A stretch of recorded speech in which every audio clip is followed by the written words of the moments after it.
The air inside the courthouse was tense, a kind of atmosphere that settles in during a high-profile trial. Wooden benches creaked under the weight of curious onlookers. Journalists scribbled hurried notes into their pads. And the attorneys on both sides wore the kind of strained expressions that only come after weeks of legal battle.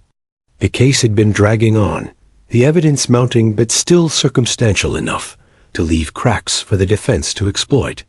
Everyone wanted resolution, yet no one expected it to come from the smallest person in the room. When the doors opened and a bailiff guided a toddler into the courtroom, a ripple of surprise moved through the gallery. She couldn't have been more than 3 years old, a delicate child with messy curls, a pink dress slightly too big for her, and a stuffed teddy bear dangling from one hand. Her steps were hesitant, her gaze darting nervously at the sea of unfamiliar faces. People leaned forward, whispering to one another. A child witness? At this age? It seemed absurd, even reckless. Her mother followed close behind, clearly uneasy, but the court had permitted the girl's presence under special circumstances. She was not there to give sworn testimony in the traditional sense. She was far too young to understand the complexities of truth under oath. But the prosecution believed her presence could provide a crucial perspective, one they couldn't ignore. The judge, a stern yet patient man, adjusted his glasses and regarded the little girl with a softened expression. "Let her be comfortable," he instructed the bailiff. The child was seated in a small chair beside the witness stand, her teddy placed carefully in her lap. She kicked her feet slightly, too short to reach the floor, and clutched the stuffed animal as if it were her anchor in this intimidating world of suits, papers, and gavel strikes. The defense attorney smirked faintly, clearly amused. To him, this was theater, a desperate attempt by the prosecution to sway the jury through sentiment. What could a toddler possibly contribute? She wouldn't even understand the questions asked of her. The jurors, however, seemed intrigued, shifting in their seats to get a better view. The child's wide eyes scanned the room. She saw the judge high above her, the attorneys whispering at their tables, the rows of strangers watching with sharp attention. For a moment, she looked like she might cry. But then her gaze shifted, fixing on something in the corner. There sat Rex, the courthouse K-9, his posture calm and steady. He was a large German shepherd, his coat glossy under the fluorescent lights. To most people, Rex was simply part of the furniture of the courtroom, there to provide security and comfort to vulnerable witnesses. But to the little girl, he was not a stranger. Her small body tensed, her teddy bear nearly slipping from her grasp as she leaned forward, staring at the dog with recognition. A hush fell across the room as she raised her tiny hand. Her finger pointed, trembling slightly, but steady enough for everyone to follow her gaze. The silence deepened. Even the rustle of papers and the shifting of feet ceased. Then, in the quietest voice, she spoke 2 words that shattered the calm. "Bad man." It was almost a whisper, yet the phrase cut through the courtroom like a blade. Gasps echoed from the gallery. The judge froze mid-motion, the attorneys looked up sharply, and the jurors' expressions shifted to wide-eyed shock. For a second, the defense attorney's smirk faltered. The little girl kept pointing at Rex, her face solemn. She did not giggle, did not glance around for approval. She seemed utterly certain of what she said, as if the words had been waiting inside her all along. Confusion rippled across the courtroom. Why had she said that? Was she pointing at the dog itself? Or something else? Whispers broke out among the spectators, filling the room with uneasy energy. The judge quickly raised his gavel and struck it once. Order. His voice boomed, but even he couldn't disguise his unease. He leaned forward, studying the child, then shifted his gaze to the attorneys. The prosecution team looked stunned but alert, whispering furiously among themselves. The defense attorney scrambled to dismiss the moment, preparing to object on the grounds of irrelevance. But the damage was done. Two simple words, spoken by a child too young to craft manipulation, had planted a seed of suspicion in everyone's mind. The defendant, sitting rigidly at the table, avoided looking at the girl altogether. His jaw tightened, and for the first time during the trial, he looked visibly rattled. The judge ordered a brief recess. The bailiff gently guided the child and her mother out of the courtroom, but the echoes of her words lingered. Bad man. Everyone who heard them carried the weight of that phrase, simple yet chilling. Outside the courtroom, officers and investigators immediately began discussing the incident. The prosecution knew they couldn't rely on the girl's words alone.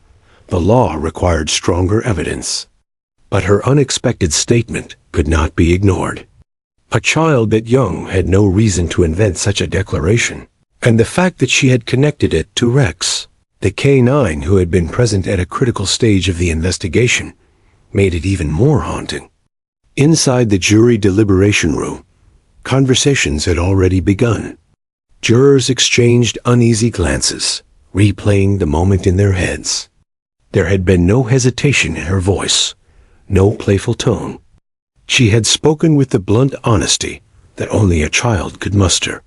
Meanwhile, the press buzzed with speculation. Reporters scribbled notes furiously, preparing headlines before the recess had even ended.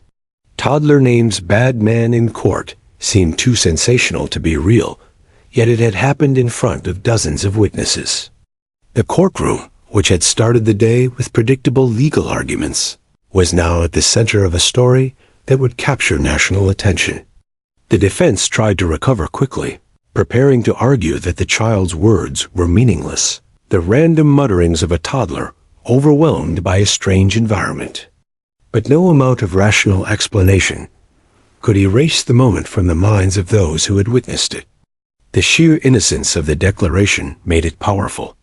Back in the waiting area, the little girl sat calmly beside her mother, playing with her teddy bear as if nothing extraordinary had happened.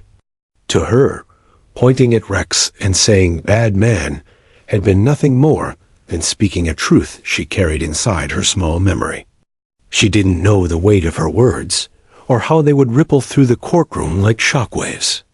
What no one realized yet was that her two words would spark a chain of events, leading investigators to uncover overlooked evidence, strengthen the prosecution's case, and ultimately deliver justice in a way no one could have imagined. But in that moment, as the judge prepared to reconvene, one thing was certain. The smallest voice in the courtroom had become the loudest. When the courtroom reconvened after recess, the tension was palpable. People filed back to their seats, whispering about the shocking words the toddler had just spoken. It wasn't every day that a 3-year-old could bring a trial to a standstill. Yet here they all were, waiting for answers, waiting for the explanation that might never come. The focus of their unease now rested in the corner of the room, where the courthouse K-9, Rex, sat silently. To most, he was just a dog, a working German shepherd, trained for years to assist in investigations and provide support during difficult trials. His presence in the courtroom had always been practical, almost mundane. He lay quietly, his sharp eyes scanning the room, his demeanor calm and professional, as though he understood the gravity of the environment. But today, Rex was no longer invisible. For the little girl, Rex was not simply a dog in uniform. He was a living reminder of something she had witnessed, something frightening that her young mind could not articulate fully. Her words, "bad man," had been directed at him, but not about him. She had seen Rex before, on a night that blurred between fear and confusion, and in her innocent way, she had tied that memory to the man now sitting trial. The judge studied the dog for a long moment before turning his gaze back to the attorneys. "We are dealing with delicate matters," he said firmly. "The words of a child may not be conventional evidence, but neither can they be dismissed without consideration.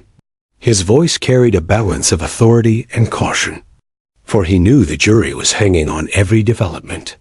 Rex shifted slightly, ears twitching, as though sensing the attention now placed on him. The handler, Officer Daniels, sat close by. He was a seasoned K-9 officer, a man who trusted his partner more than most people he knew. Rex had been by his side for nearly 6 years, tracking suspects, searching homes, comforting victims. Daniels knew his dog's presence was often underestimated, until days like this reminded people of the silent but powerful role he played in justice. The defense attorney rose from his seat, trying to reclaim control of the narrative. "Your Honor," he began with measured confidence, "with all due respect, we cannot allow the ramblings of a toddler to carry weight in this courtroom. A child that age lacks comprehension, pointing at a dog and uttering nonsense, should not be taken as evidence of anything." But the prosecution was ready. The lead prosecutor, a sharp and composed woman named Mitchell, stood and adjusted her jacket. "This is not about the child providing sworn testimony," she countered. "This is about context. That child's words, spontaneous and uncoached, point to a connection that deserves examination. This K-9 was present during a critical stage of the investigation. That fact cannot be ignored." The judge nodded slowly, torn between caution and the undeniable shift in the courtroom's energy. The jury watched silently, their eyes drifting between Rex, the attorneys, and the defendant. The defendant himself had become strangely quiet. For weeks, he had sat confidently at the defense table, sometimes smirking at the prosecution's arguments, sometimes whispering with his attorney. But now his shoulders seemed tense, his gaze fixed on the table in front of him. He avoided looking at Rex, avoided glancing at the child who had spoken so plainly. His silence did not go unnoticed. As the trial continued, Rex remained a silent witness. Yet, in many ways, he had become the center of the story. People began to wonder, what role had this dog played before? Why had the child recognized him, out of everything else in the courtroom? Investigators in the gallery exchanged quiet remarks. They remembered the night months ago when Rex had been deployed to the defendant's property. He had searched through the yard, sniffing tirelessly, eventually alerting officers to something unusual buried beneath a pile of leaves, an item that had become a key piece of evidence. Though circumstantial at the time, it was enough to keep the investigation alive. Now, with the toddler's sudden recognition, that night took on new weight. Could it be that she had seen Rex there, linking the dog to her memory of the suspect? Children, after all, process trauma differently. They might not remember dates, names, or exact sequences, but they remember images, feelings, and symbols. To her, Rex was the symbol of that terrifying night, and the bad man she remembered was the one tied to it.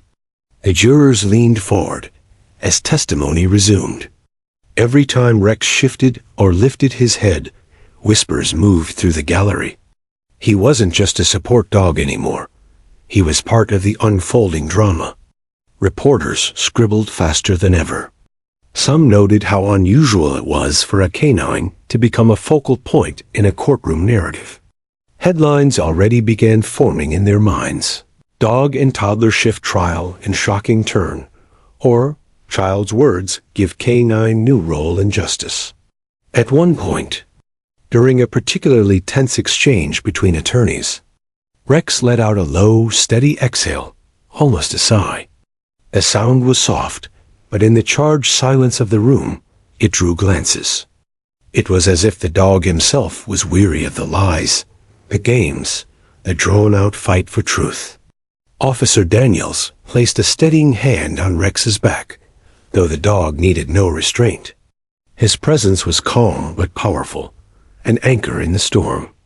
The toddler's mother, still sitting outside with her daughter, had no idea the courtroom inside was buzzing with her child's words.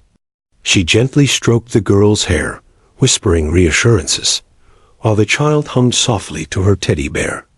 To the little girl, Rex was not just a courtroom dog. He was the bridge between her innocent world and the frightening memory of the man who had once loomed too close. By the end of the day, the trial felt irreversibly changed. The jurors had not been given new evidence in the traditional sense, but they had been given something else, an emotional connection, a thread of authenticity that no lawyer's argument could fully erase. Rex's quiet presence, paired with the child's spontaneous declaration, had reshaped the courtroom's atmosphere. When the gavel finally struck to adjourn for the evening, people left the room buzzing with speculation. Some dismissed it as coincidence, the babbling of a toddler who didn't know better. Others, however, couldn't shake the feeling that truth had slipped through in the simplest of ways. And through it all, Rex walked steadily beside his handler, his head held high, unaware that he had become a symbol of justice in ways no one could have predicted. What no one realized yet was that this was only the beginning. The toddler's words had cracked open a door, but what lay behind it would soon unravel in ways no one in that courtroom could have imagined. The room had gone still, though the echo of the toddler's words lingered like a phantom in the air. "Bad man?" 2 words, spoken in the voice of a 3-year-old, had cut sharper than any attorney's argument. They had been soft, almost fragile, yet in their simplicity they carried a force that silenced an entire courtroom. People weren't sure where to look. Some eyes fixed on the child's empty chair, now vacant after she had been let out for the recess. Others gravitated toward the dog, Rex, still sitting in the corner with quiet dignity, unaware that he had just become the catalyst of a storm. And then there was the defendant. He sat rigid at the defense table, face strained, fingers tapping nervously against his knee. The words hadn't been directed at him outright, but everyone felt them land there. The prosecution had leaned into the moment immediately, sensing its weight. The lead prosecutor, Mitchell, had adjusted her files but barely touched them, her gaze instead flicking toward the jury. She knew the seed had been planted. Jurors were human. They might tell themselves that the ramblings of a toddler meant nothing, but deep inside, those words had already begun to gnaw at them. Bad man. It was impossible not to associate the phrase with the accused. The defense, however, scrambled. "Your Honor," the defense attorney had said during the heated moments before recess, "we cannot, under any circumstance, allow this courtroom to give meaning to the utterances of a toddler. This is inadmissible, unreliable, and frankly prejudicial to my client." He had spoken loudly, firmly, but his voice had betrayed an edge of panic. He had seen the jury's faces too. He knew that logic might fail when emotion entered the arena. The judge had tried to strike a balance. "We will address this carefully," he had said. "But the moment cannot be erased. The jury has heard it, and so it must be acknowledged." That decision, not to bury the child's words, but to let them hang in the open, was enough to shift the trial's trajectory. Now, as proceedings resumed, the courtroom felt transformed. Every question asked, every piece of evidence presented, carried a new tension. The jurors were no longer simply evaluating facts. They were weighing them against the haunting echo of a child's unprompted declaration. Mitchell, the prosecutor, knew she had to tread carefully. She couldn't lean too heavily on what the girl had said, or she would risk an objection that could undo her momentum. Instead, she worked subtly. Each time a piece of evidence tied back to the defendant, she let the implication linger. Each time Rex's role in the earlier investigation was mentioned, she allowed the jury to connect the dots themselves. The defense fought hard to redirect attention, but the defendant's own behavior undermined them. He no longer looked as confident, no longer leaned back with his usual arrogance. His shoulders slumped, his eyes flickered restlessly. Every time Mitchell referenced the night of Rex's search at his property, he stiffened visibly, like a man caught in a tightening trap. The jurors noticed. They always did. Reporters in the gallery scribbled feverishly. The headlines were practically writing themselves. Toddler's words shift trial. Child points to dog, calls out bad man in courtroom drama. They could already imagine the front pages, the television sound bites, the viral social media clips. In an era where justice often competed with spectacle, this story was gold. But for those inside the courtroom, it wasn't entertainment. It was unnerving. The child's words had pierced something raw, and now the trial felt less like a routine legal proceeding and more like a reckoning.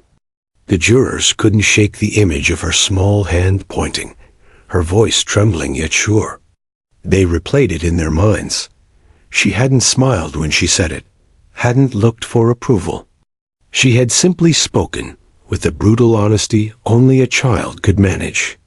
There had been no performance, no agenda, just two words that carried the weight of memory. And memory, though fragile, is often where truth hides. During the break, investigators had quietly reviewed their notes. They remembered that Rex had been deployed to the defendant's property on a night of suspicion, that the toddler had been in proximity to those events, shielded but aware. Could it be that her memory had latched onto Rex as the symbol of that night? Could it be that her mind, unable to process the full complexity of what she saw, had distilled it into a simple truth? Dog equals bad man? If so, her words weren't nonsense. They were the unfiltered essence of a child's experience. Back in the courtroom, Mitchell questioned Officer Daniels, Rex's handler. She asked about the night of the search, about what Rex had found, about the defendant's reaction when officers closed in. Daniels answered calmly, but the juror's eyes kept flicking to the dog himself. He sat silently, regal, as though embodying the integrity of the search. Daniels spoke with respect, making it clear that his partner wasn't just a dog. He was a trained officer of the law, his instincts honed and trusted in countless cases. The defense objected repeatedly, claiming the prosecution was trying to turn the dog into a witness. The judge sustained some objections, overruled others, but even the interruptions couldn't erase the growing narrative. By mid-afternoon, the defendant looked visibly drained. His lawyer whispered furiously to him, urging composure, but it was too late. Every twitch, every nervous movement was magnified under the jury's scrutiny. They compared it to the calm certainty of the child's two words, and the contrast was damning. Outside the courthouse, the story spread like wildfire. Crowds began gathering, hoping to glimpse the trial that was suddenly at the heart of national conversation. Television vans lined the street. Commentators speculated on what impact the child's words could have, with some calling it a game-changer and others dismissing it as courtroom drama with no legal merit. Yet even the skeptics admitted perception mattered, and perception was already shifting. Inside, the jury wasn't allowed to discuss the case openly yet, but their eyes betrayed them. They were no longer looking at the defendant as just an accused man fighting charges. They were seeing him through the lens of innocence and guilt as reframed by a child's memory. Bad man. 2 words. But words are powerful, especially when spoken without guile. As the day wound down, the judge adjourned with a heavy gavel strike. The jurors filed out silently, their faces grave. The attorneys gathered their files, whispering strategies. Reporters rushed to file updates. And Rex, faithful and calm, stood and stretched, ready to leave with his handler. The little girl was long gone by then, already home in the safety of her mother's arms. She had no idea the storm she had stirred. To her, she had only spoken the truth as she knew it. But to the courtroom, she had cracked the case wide open. No one said it out loud, not yet. But everyone knew the trial would never be the same again. The judge had been on the bench for nearly 3 decades. He had presided over murder trials, fraud cases, gang hearings, and everything in between. He thought he had seen it all, until the toddler spoke. As the courtroom settled after the recess, Judge Harold Whitman sat with his gavel, resting lightly in hand, his expression unreadable, but his mind racing. He knew this moment could tip the balance of the trial, and he also knew that if mishandled, it could end in a mistrial. The law demanded precision, procedure, and restraint. Yet what had happened in his courtroom was not ordinary testimony. It was something else, raw, unscripted, and undeniably powerful. "Let's bring the court back into session," Whitman said firmly. His voice, deep and deliberate, cut through the whispers that still floated around the room. The jurors snapped to attention. The attorneys shuffled their papers, and the gallery leaned in. All eyes were on him now. He cleared his throat. "Before we continue, I must address the events that occurred earlier today. A child was briefly present in this courtroom and spoke words that many of you heard." He paused, letting his gaze sweep across the jurors. "Those words are not sworn testimony. They are not entered into evidence. And yet, because they were spoken here, in this chamber, we cannot simply pretend they did not happen." It was a tightrope walk, one that would define how this trial was remembered. He had to remind the jurors of their duty, while also acknowledging the undeniable. The defense attorney shot to his feet. "Your Honor, with respect, this entire episode is prejudicial. My client cannot receive a fair trial if the jury is allowed to consider the ramblings of a toddler." His tone carried the desperation of a man watching his carefully built defense begin to crumble. The judge regarded him calmly. "Mr. Lawson, your objection is noted. However, this court is not blind to reality. The jury has heard what they have heard. It is my responsibility to ensure they understand the limits of that moment." He turned to the jury again. "You are instructed not to treat the child's words as evidence. They are not to be weighed in the same manner as sworn testimony or physical proof. That said, you are human beings. You cannot unhear what has been said. The law does not ask you to forget, but it asks you to be fair. You must evaluate the facts of this case based on the evidence presented, not on the emotions stirred by a child's innocent remark." The room was silent.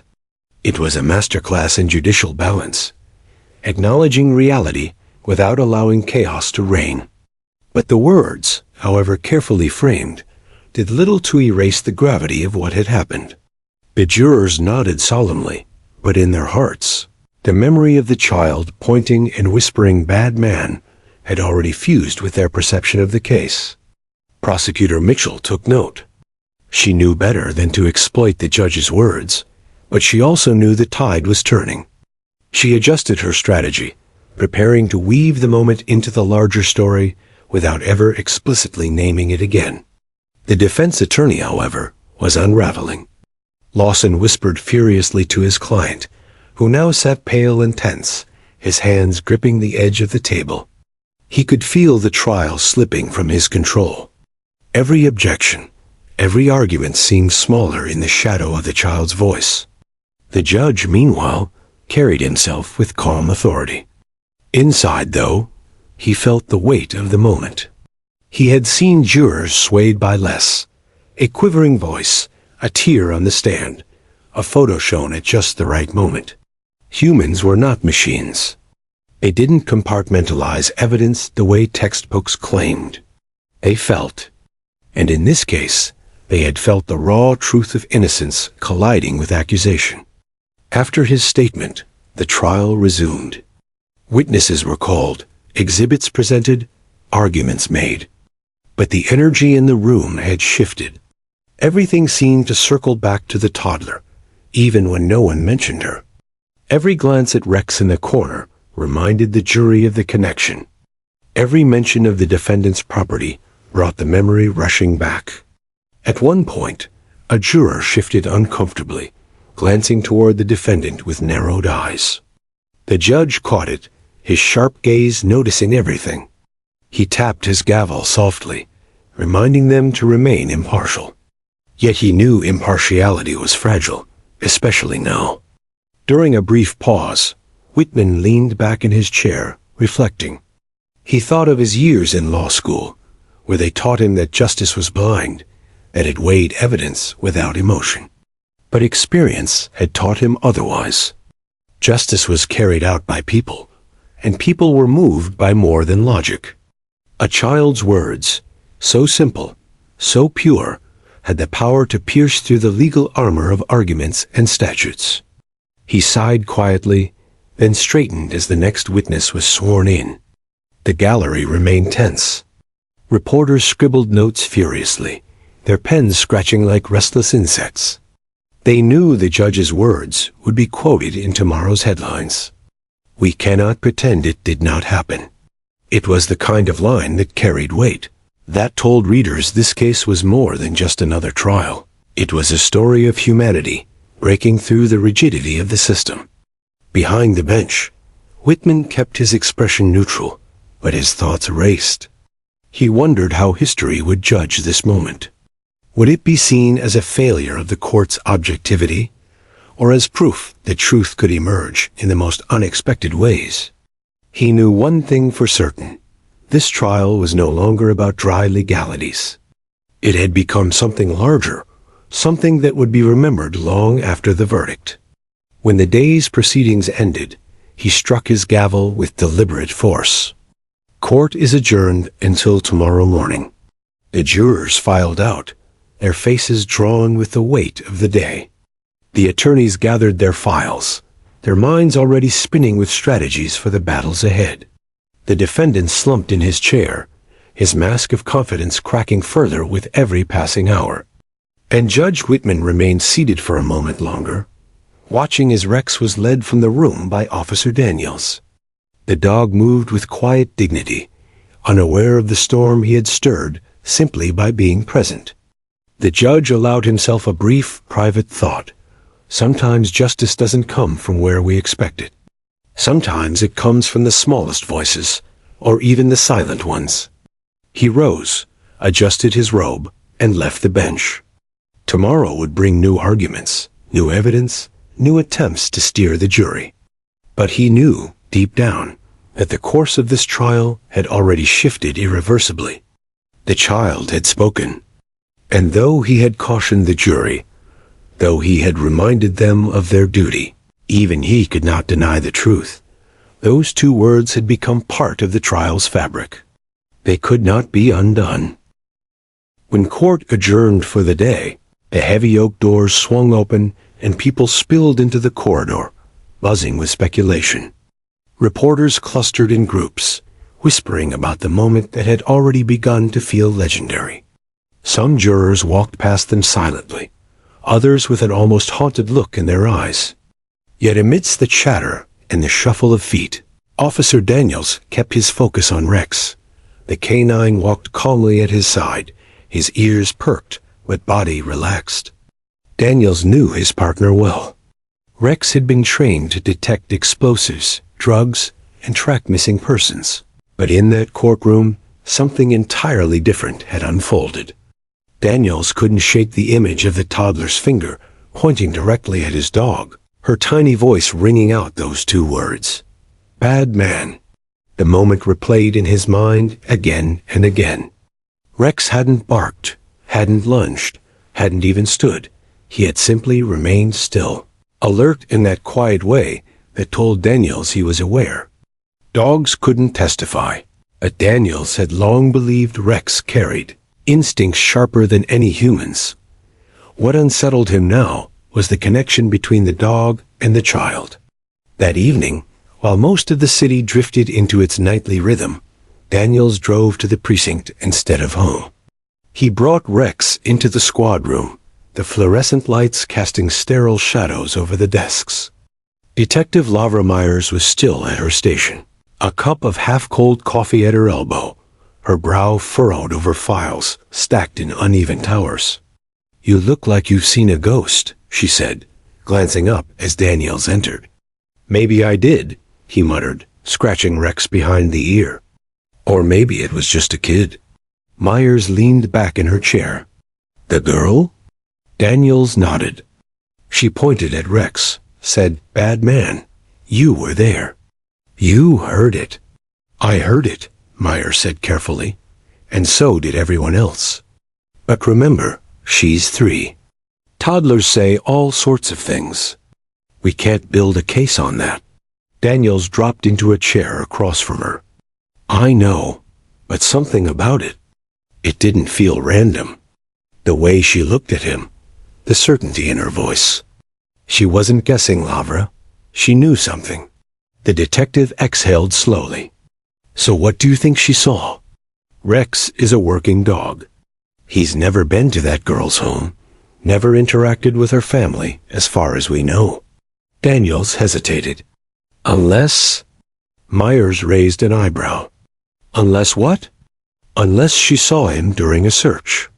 If Rex was used near her house, or near the suspect's property, maybe she connected the two. Kids notice more than we give them credit for." That possibility lodged in Myers' mind like a thorn. She turned to her computer, fingers flying across the keyboard as she pulled up deployment logs for the K-9 unit. Let's see. Rex was dispatched 3 months ago on a narcotics sweep. 2 months ago on a missing person case. Here. 3 weeks ago, he was part of a property search linked to our defendant. Daniels leaned in. "You're kidding." Myers shook her head. "Nope. The logs say Rex was taken to a storage facility owned by the defendant. It was sealed, warrant-only access. The official report says nothing was found. But Rex signaled there, didn't he?" Daniels' jaw tightened. "He did. He alerted twice, but the unit didn't uncover anything. We chalked it up to residual scent, maybe contamination.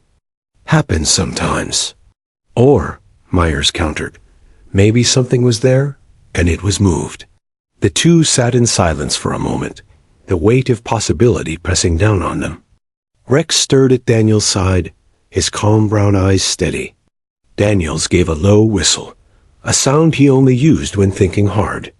If the girl knew Rex from that property, then she might have been there too. And if she saw something— Myers finished his thought.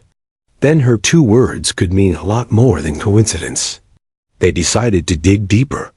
Myers retrieved the storage facility records, tracing who had access to the unit. The defendant, obviously, but also a small circle of associates. Each name brought new questions. Why would a toddler even know of such a place? Unless— Myers leaned forward, her voice low. What if she was taken there? Not for long, maybe even just once. Kids remember strange details. Maybe she didn't remember the place, but she remembered the dog.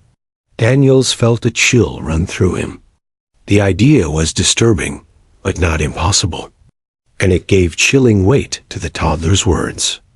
By midnight, the two were still at it. Myers pulled phone records. Daniels combed through Rex's training reports, searching for any overlap. What they found unsettled them further. A call log showing the defendant's number pinged near the same location as the girl's family home on the very night Rex had been deployed. Coincidence? Maybe, but coincidences were stacking up like kindling, waiting for a spark. Rex shifted suddenly, ears perking toward the hallway. Seconds later, the door opened and Captain Morales walked in, his expression stern. "What are you two still doing here?" Myers hesitated, then explained the theory. Morales listened, arms crossed, his brow tightening as she spoke. Finally, he said, "You're chasing shadows based on the words of a 3-year-old. Maybe, Daniels admitted. But shadows don't scare Rex. He reacted at that property, and now she reacted to him. That's not nothing, Captain."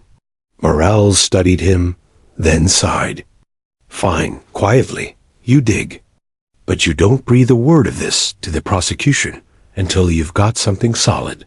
If Lawson catches wind of this before we do, he'll spin it into an attack on our credibility." They agreed. The investigation would run under the radar, quiet but relentless. Daniels left with Rex, his mind heavy but determined. As they drove home, the city lights blurred past, neon streaks against the dark. Daniels glanced at Rex in the rearview mirror. The dog sat upright, head high, gaze fixed out the window as if sensing something unseen. "You know something I don't you, partner?" Daniels whispered. Rex's ear flicked, but he remained silent, steady as always. Daniels gripped the wheel tighter. The child's words, the defendant's secrets, the signals Rex had given, all of it was converging. He didn't know where it would lead yet, but he had the unmistakable feeling they were standing at the edge of something big. And for the first time in years, Daniels felt that strange spark he always trusted in his gut, the sense that justice, however winding and hidden, was clawing its way toward the light. The next morning, the courthouse steps were already crowded with reporters before the sun fully broke through the clouds. Camera crews jostled for position, their lenses trained on the heavy wooden doors. They weren't just covering another trial anymore. They were chasing a story that had gripped the nation overnight. Headlines screamed from every paper. Toddler's words shake courtroom, and 2 words that could change everything. Inside, the air was charged with anticipation. The defense team entered first, their faces drawn tight with fatigue. Lawson, the lead attorney, looked especially haggard. His tailored suit couldn't disguise the sleepless night he had spent drafting emergency motions. To him, the toddler's outburst had been nothing less than a bomb dropped in the middle of his strategy. He needed to contain the fallout, fast. The prosecution team, by contrast, walked in with measured calm. Prosecutor Mitchell didn't smile. She was too disciplined for that, but the fire in her eyes betrayed her growing confidence. She knew the defense was reeling, and though she couldn't lean openly on the child's words, she could feel the jurors carrying them like a secret weight. When the judge entered, the room rose. Judge Whitman took his seat with his usual poise, though those closest could see the fake tension in his jaw. He had slept little as well, replaying the previous day's events and wondering how history would view his handling of them. "Court is now in session," he declared, striking the gavel. Lawson was on his feet before the echoes faded. "Your Honor, I renew my motion for a mistrial. The integrity of these proceedings has been irreparably compromised. The jury has been tainted by an outburst that never should have occurred." His voice carried urgency, bordering on desperation. Whitman's gaze was steady.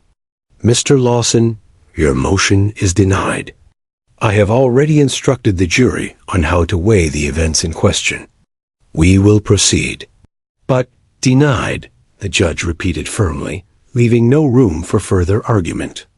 A murmur rippled through the gallery, but Lawson knew better than to push again. He sat down hard, his jaw tight, his client glaring daggers at him as though the failure were personal. The prosecution wasted no time. Mitchell called her next witness, a forensic analyst who had examined evidence from the defendant's property. The testimony was technical DNA traces, fibers, timelines, but every detail added another brick to the wall surrounding the accused. Lawson countered with cross-examination, trying to poke holes in the chain of custody and raise doubts about contamination. He was skilled, experienced, and relentless. But even as he hammered at the witness, he could sense the jury's eyes drifting. They weren't just listening to his words. They were remembering. Bad man. In the jurors' minds, the trial was no longer a sterile battle of forensics. It had become a story, and every story has heroes, villains, and truth waiting to be uncovered. Meanwhile, behind the scenes, the investigation Daniels and Myers had begun was quietly growing legs. They hadn't told Mitchell yet. Captain Norrells had made sure of that, but they were piecing together something that could change the trajectory of the case. At lunch recess, Daniels sat in the precinct briefing room with Myers, flipping through surveillance photos, pulled from the storage facility. One image showed the defendant entering late at night, carrying what looked like a large duffel bag. Another showed him leaving empty-handed. No record of what was inside, Myers said, tapping the photo. But the timing lines up with the night Rex alerted. Something was there. And it's gone now. Daniels rubbed his chin. If the kid was taken there, even once, that could explain her reaction. But we need proof. They worked through phone records, credit card receipts, rental logs, building a picture of movement that painted the defendant as far less careful than he wanted to appear. Each new lead drew them deeper, until the threads began to form a web. Back in court, the tension only escalated. The prosecution brought in a neighbor of the defendant, who testified about suspicious activity late at night. A juror shifted uncomfortably as the witness described loud thuds, the sound of dragging, and the defendant's odd behavior in the days afterward.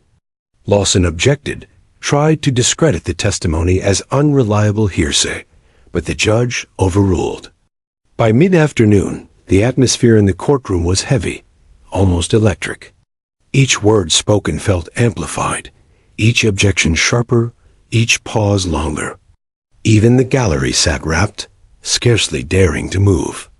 Then came the defense's turn.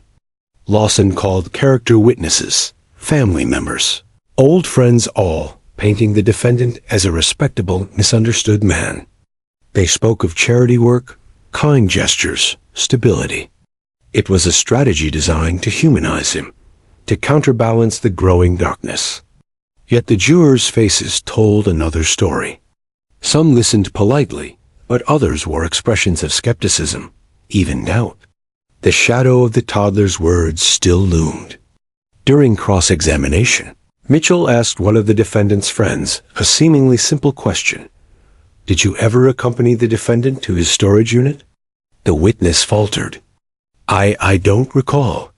The hesitation was small, but in the quiet courtroom, it was deafening. Mitchell pressed gently, her tone calm but firm. "You don't recall? Or you don't want to say?" The witness squirmed. "I don't recall." A ripple of unease moved through the jury box. Mitchell let the moment linger before moving on, her point already made. The day ended with both sides drained, but the scale seemed subtly tipped.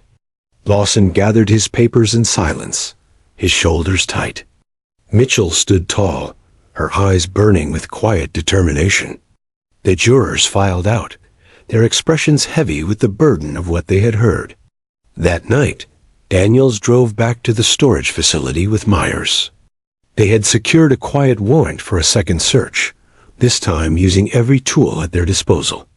Rex led the way, nose low, muscles tense with focus. He moved past the rows of lockers, paused at one door, and sat firmly, his signal. Daniel's pulse quickened. This was the same unit as before. Something was still here. The forensic team moved in, carefully dismantling a false wall hidden at the back of the unit. Behind it, in the stale darkness, they found scraps of cloth, faint traces of blood, and a small child's shoe. Daniel stared at it, his throat tight. The evidence was undeniable. Myers whispered, "We just found the missing piece." Back at the courthouse, the trial was set to resume the next morning. But the momentum had shifted again. The defense still fought, the prosecution still pressed, and the judge still tried to hold the scales steady. Yet in the shadows, truth was emerging piece by piece. And soon, the courtroom would feel the full weight of what Daniels, Rex, and Myers had uncovered. The courtroom was tense the next morning. Rain beat against the high windows, a steady percussion that seemed to echo the mood of those inside. Jurors filed in silently, their faces pale from the weeks of testimony, their minds weighed down by the conflicting fragments of truth. The defense sat rigid, clutching their files as if they could physically hold their case together. The defendant looked restless, his eyes darting toward the door more often than toward the jury.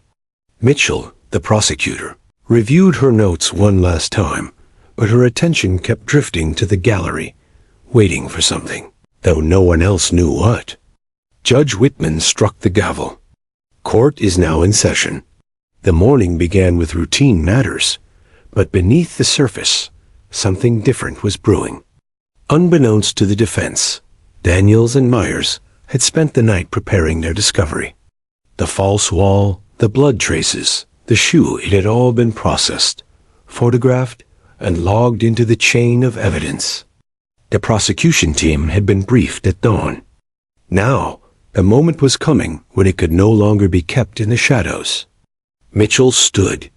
Your Honor, before we proceed with today's witness, the state has new evidence to submit. The words landed like a thunderclap. Lawson immediately leapt to his feet. Objection. This is highly irregular. We are in the middle of trial proceedings. Surprise evidence of this nature is prejudicial. And, sit down, Mr. Lawson, Judge Whitman said firmly. His eyes narrowed at Mitchell. Counsel, explain yourself. Mitchell's voice was calm, but the undertone carried fire. Last night, following a renewed investigation, officers discovered additional materials tied to the defendant's storage facility. These include blood evidence, fabric fragments, and a child's shoe consistent with the missing items referenced earlier in testimony. Forensic analysis is already underway, but the discovery is irrelevant to the charges before this court. The courtroom erupted. Gasps and whispers swept through the gallery, reporters scribbling furiously, cameras in the hallways clicking as words spread like wildfire. The jurors froze, eyes wide, their entire posture shifting as though they had just been struck by lightning. Lawson slammed his fist against the defense table. Your Honor, this is outrageous. The prosecution is ambushing us. This so-called discovery is nothing but a desperate stunt. But Whitman's expression told another story. He leaned forward, his deep voice carrying authority. Order in the court. Mr. Lawson, you will have full opportunity to review and challenge the evidence. But if the state has material relevant to this trial, I will not suppress it. Mitchell signaled to the side door. The gallery turned as Daniels entered, carrying a sealed evidence box. At his side was Rex, the K-9 whose silent presence had already changed the course of the trial. The jurors straightened instinctively, watching the pair as though they were witnessing something larger than life. Daniels approached the bench, handing the box to the bailiff, who carried it carefully to the clerk's desk. Rex sat obediently, his calm eyes scanning the room. Mitchell continued. This discovery was made possible in part due to the K-9 officer who previously alerted at the storage facility. Though his signal was initially inconclusive, further inspection revealed a concealed compartment. Inside were these items. She gestured toward the box. One of them, a small child's shoe, matches the size and style worn by the victim described by her parents. The impact was immediate. Jurors shifted, some covering their mouths, others leaning forward as though they needed to see for themselves. The defendant's face drained of color, his eyes fixed on the box like it was a coffin. Lawson scrambled to object again. This is speculative. No DNA results have been presented. You cannot drag this courtroom into hysteria with theatrics. Mitchell turned smoothly. We don't need theatrics, Mr. Lawson. The evidence speaks for itself. And unlike speculation, science will confirm what we already know, that your client has been hiding the truth. The judge raised his gavel. Enough. The evidence will be admitted for preliminary review. The jury will not consider it final until forensic results are complete. But they are entitled to know what has been discovered. The clerk carefully displayed photographs on the screen. The shoe, worn and dirt-stained. The fabric scrap, torn and darkened. The streak of blood against concrete. The images filled the courtroom with a silence heavier than words. Mitchell's voice was steady, almost quiet now, but carried to every corner.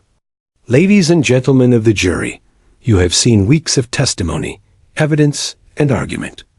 But sometimes truth hides in the smallest of places, in a false wall, in a child's memory, in the instincts of a trained dog. Yesterday, you heard words that could not be unsaid. Today, you see proof that cannot be ignored. The jury sat transfixed, their expressions a mixture of shock, sorrow, and grim understanding. The defendant suddenly leaned forward, whispering harshly to Lawson, his face flushed with panic. Lawson tried to calm him, but the man slammed his hand on the table. "This is a setup," he shouted, his voice cracking. "They're framing me." The courtroom erupted again. Whitman banged his gavel furiously. "Order. One more outburst, and I will have the defendant removed from this courtroom." The outburst only deepened the impression on the jury. The man looked less like an innocent victim of conspiracy, and more like someone unraveling under the weight of guilt. In the gallery, the toddler's parents sat together, clutching each other's hands tightly. The mother's eyes filled with tears as she stared at the photograph of the shoe. It looked like her daughter's. It was her daughter's. And in that moment, the child's sudden words in the courtroom, "Bad man," transformed from innocent babble into a chilling echo of truth. Daniel stood silently at the side, one hand resting on Rex's harness. He didn't need to speak. His dog had already spoken for him, in the only way he knew how. The truth had been sniffed out, uncovered, brought into the light.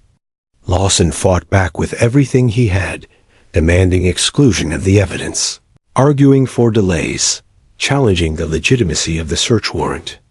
But the momentum had shifted irreversibly. Every word he spoke seemed smaller, weaker, drowned out by the images still burned into the jurors' minds. When the session finally ended, the gavel falling like a hammer of fate, the courtroom didn't exhale so much as it collapsed.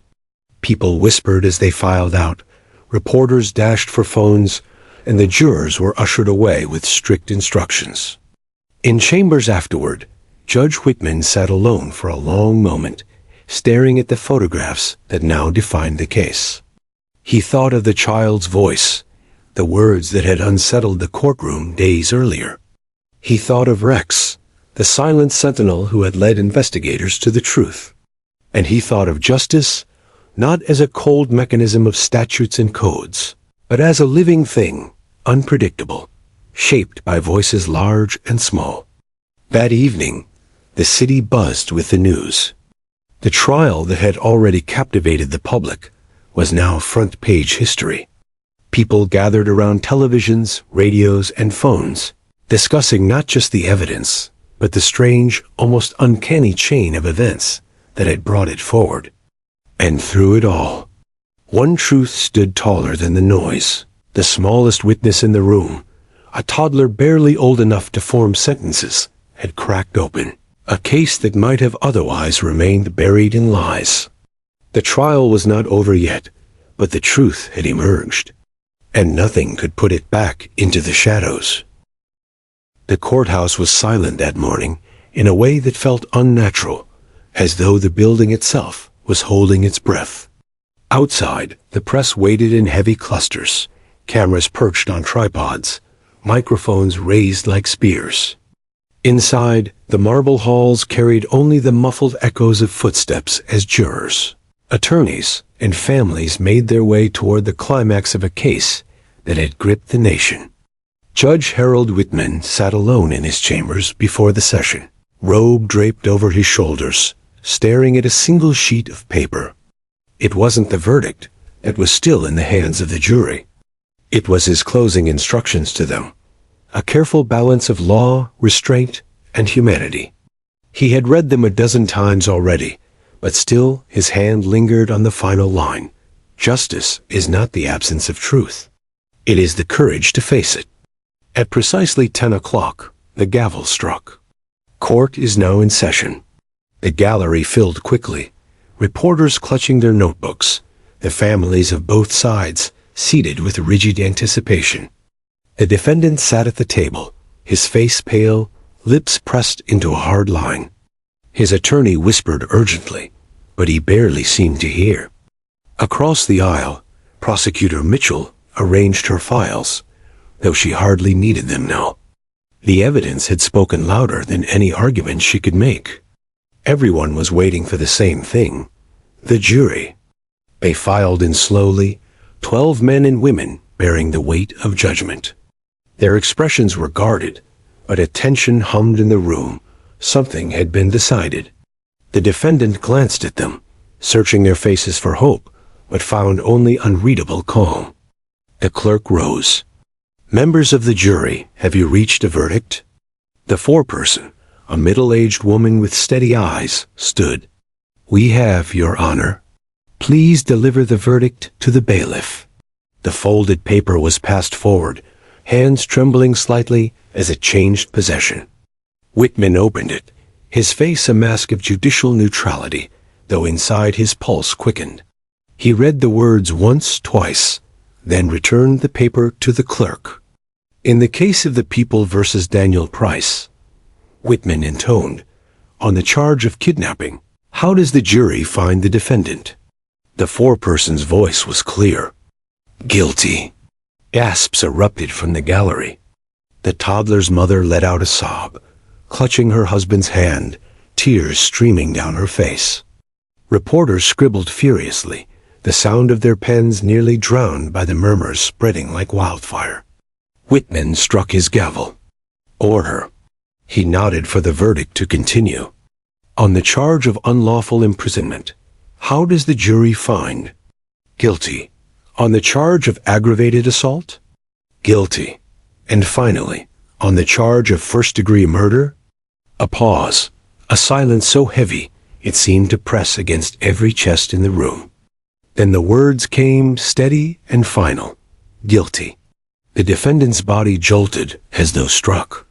His face flushed, then drained, his hands clenching the edge of the table so hard his knuckles whitened. "No," he whispered hoarsely. "No, this isn't right." Lawson tried to quiet him, but the man surged to his feet, shouting, "I didn't do this." "They planted it. They planted everything." His voice cracked into rage, but the bailiffs were already moving. 2 officers pinned him by the shoulders, forcing him back into his chair as the judge banged his gavel with sharp, deliberate strikes. "Enough." Whitman's voice boomed over the chaos. "The jury has spoken. This courtroom will remain in order." The defendant struggled once more, then slumped. His fight drained as reality settled over him like a shroud. The jurors sat still, their faces pale but resolute. They had carried the burden of choice and had returned with certainty. They didn't look at the defendant. Most of them looked down, as though unable to meet his eyes. A few glanced briefly at the child's parents, their expressions filled with quiet sympathy. When the formalities concluded, Whitman dismissed the jury with thanks for their service. "You have fulfilled one of the gravest responsibilities a citizen can bear," he told them. "May you leave this courtroom knowing you have honored your duty to justice." As the jurors filed out, the room remained charged with emotion. The toddler herself was not present. Her parents had kept her away from the final days of trial, but her presence was felt all the same. Everyone in that chamber knew her 2 words had set into motion a chain of events that ended here with a guilty verdict. Daniel stood near the back, Rex sitting obediently at his side. The K-9 was calm, steady, his amber eyes watching the room with quiet vigilance.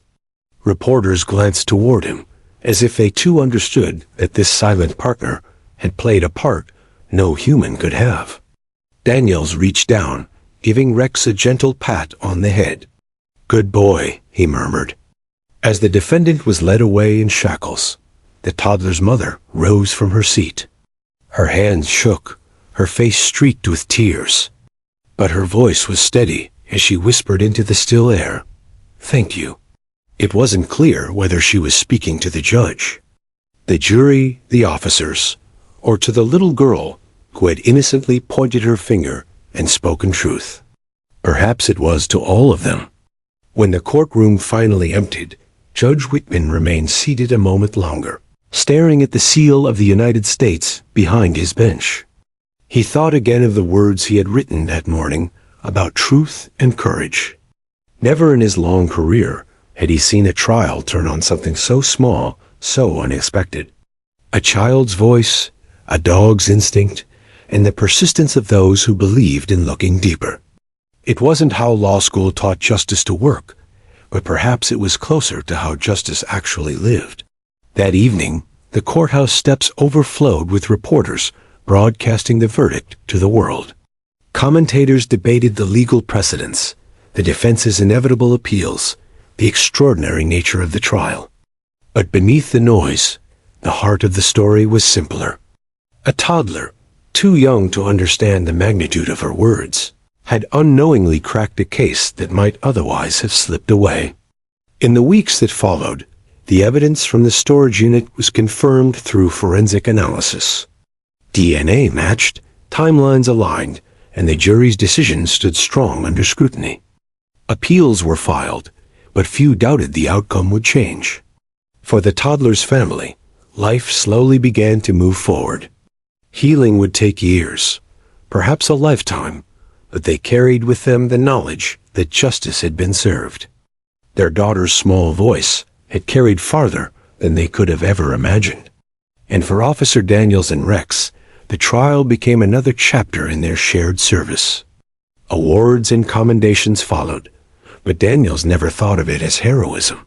He thought of it as partnership, between a handler and his dog, between truth and the courage to face it, between a courtroom bound by law and a child bound only by innocence. One evening, weeks after the verdict, Daniels sat on his porch with Rex at his side, the sun sinking low. He replayed the trial in his mind, not the evidence, not the arguments, but the moment that had started it all. A little girl pointing her finger, saying two words, "Bad man." He looked at Rex, who was sprawled at his feet, eyes half closed in contentment. "Funny thing, partner," Daniels said softly. "Sometimes justice doesn't come from where you expect.